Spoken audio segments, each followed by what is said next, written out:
Glucometry is a basic but high-impact bedside skill because it gives us a rapid picture of a patient's current blood sugar status.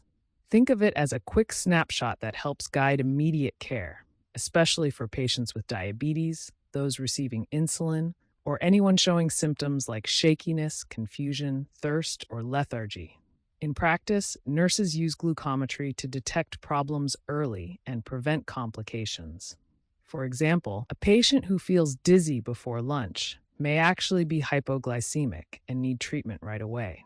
Accurate testing, clear documentation, and timely follow-up are essential nursing responsibilities because even a small number can drive major clinical decisions.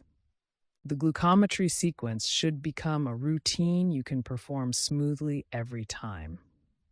Start with hand hygiene because clean hands protect both the patient and the accuracy of the sample. Next, prepare the meter and strip so you are ready before the puncture. Clean the finger, allow it to dry, then use the lancet to obtain a blood drop large enough for the strip. Apply the blood correctly and wait for the reading. Finally, document the result right away. A good habit is to think, wash, prepare, puncture, apply, read, record. Consistency matters because skipped steps can lead to false readings or delays in treatment. Safe technique improves both patient comfort and test reliability. If alcohol is still wet on the skin, it can dilute the blood sample and affect the reading, so let the site dry first.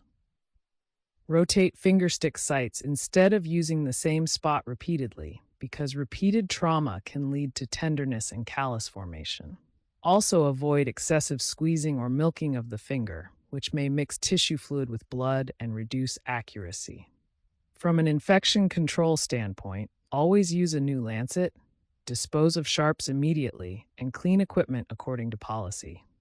These details may seem small, but they prevent errors, infections, and unnecessary skin complications. Once you have the number, the next skill is knowing what it means and what to do next. Normal fasting glucose is 70 to 99 milligrams per day, while post-meal values are usually under 140 milligrams per liters. If the reading is below 70, think hypoglycemia, cold, clammy, shaky, confused. Follow the 15-15 rule by giving 15 grams of fast-acting carbohydrate and rechecking in 15 minutes.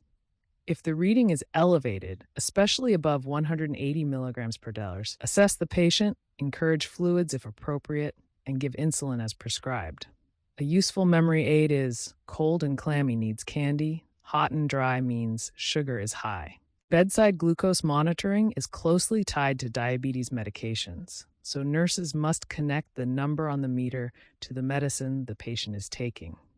Insulin directly lowers blood glucose, but its biggest risk is hypoglycemia, especially near peak action times such as rapid, short, and intermediate formulations. Metformin works mainly by decreasing hepatic glucose production and requires attention to renal function and gastrointestinal side effects. Glipizide stimulates insulin release, which means it can also cause low blood sugar. As a review, remember the 15-15 rule. No insulin peaks and rotate fingerstick sites. These simple memory tools support safe decisions at the bedside.